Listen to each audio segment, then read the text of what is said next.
প্রিয় দর্শক, আশা করি সকলে ভালো আছেন। আজকে আমি আপনাদের দেখাবো ইপসনের নতুন মডেল অর্থাৎ নতুন সিরিজ L3200 অথবা L3210 এইসব মডেলের কিভাবে আপনি মেনটেনেন্স থেকে হেড ক্লিন করবেন। যদিও এই নতুন সিরিজের ইপসনটিতে আপনারা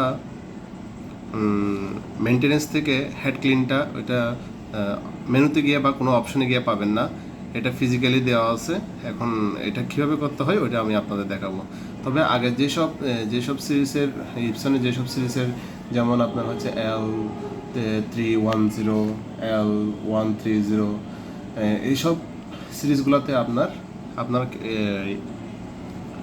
মেনটেনেন্সে গিয়ে হেড ক্লিন করতাম, কিন্তু এইসব নতুন যে সিরিজগুলো আসতেছে এইগুলোতে কিন্তু আপনার ওভাবে করা যায় না।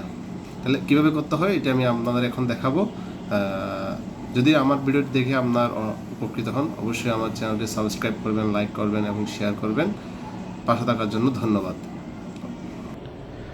দেখুন, এটি হচ্ছে আমার নতুন সিরিজের, যদিও আমার একটু জায়গার স্বল্পতার কারণের জন্য আমি দেখাতে পারছি না। দেখুন, এটা হচ্ছে আমার নতুন প্রিন্টার L3210। এটাতে কীভাবে খালি রিসেট করার পরে আপনি এটাকে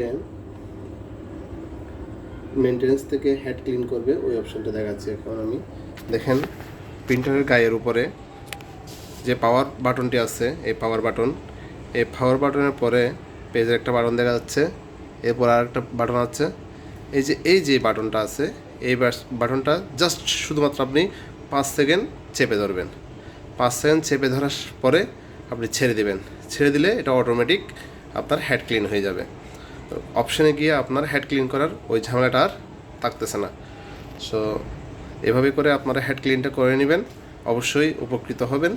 অবশ্যই আপনার হেডটা ক্লিন হয়ে যাবে।